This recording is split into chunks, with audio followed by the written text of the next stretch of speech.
تو یہ دعائیں عجیب و غریب ہیں، انسان کی زندگی میں ناممکن کو دعا ممکن بنا دیتی ہے. لیکن معصوم فرماتے ہیں صدقہ دے کے دعا مانگو، دعا جلدی قبول ہوتی ہے.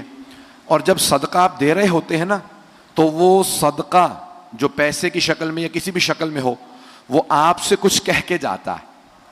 سننا چاہیں گے کیا کہتا ہے؟ تو آپ معصوم فرماتے ہیں کہ جب آپ صدقہ نکالتے ہیں نا تو صدقہ کہتا ہے تیرا شکریہ، میں حقیر تھا تو نے عزت دے دی، میں فنا ہونے والا تھا تو نے مجھے بقا دے دی. پتہ نہیں لوگ ہیں یا نہیں. میں دنیا کا تھا کیونکہ دولت دنیا کی ہے، تو نے مجھے اللہ کا بنا دیا. پتہ نہیں لوگ ہیں یا نہیں ہیں. کہ جب دولت یہ انسان صدقہ نکالتا ہے نا تو کئی چیزیں، کہا مجھ میں کوئی برکت نہیں تھی، تو نے اللہ کے نام پہ خرچ کرنے سے مجھ میں برکت دے دی.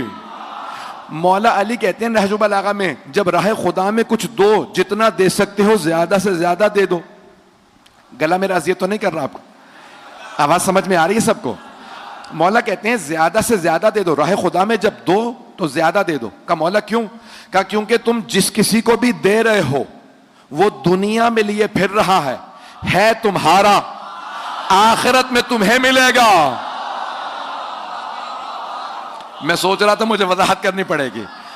بھئی آپ لوگوں کا حسن سماعت بہت بلند ہے، تو مجھے کئی شہروں سے لوگ کہتے ہیں مولانا کئی مرتبہ ہمیں جملہ سوچنا پڑتا ہے، کراچی والے جملہ مکمل ہونے سے پہلے پہنچ جاتے ہیں. اب میں ایک جملے اس کی تھوڑی سی وضاحت کر دوں. دو افراد سفر میں ہیں، مثال کے طور پہ ہوائی جہاز کا سفر ہے، کراچی سے اسلام آباد جا رہے ہیں. تو ایک صاحب کہتے ہیں مولانا جتنا سامان دینا چاہیں مجھے دے دیجئے، اسلام آباد پہنچ کے آپ کو واپس کر دوں گا. اب انسان کوشش کرے گا زیادہ سے زیادہ سامان اسے پکڑا دے، نہ مجھے سامان اٹھانا پڑے گا، نہ یہ ساری زحمتیں، اسلام آباد پہنچ کے مجھے ہی سامان مل جائے گا. مولا فرما رہے ہیں جو راہ خدا میں دیتے ہو وہ ختم نہیں ہوتا، تمہارا ہی رہتا ہے.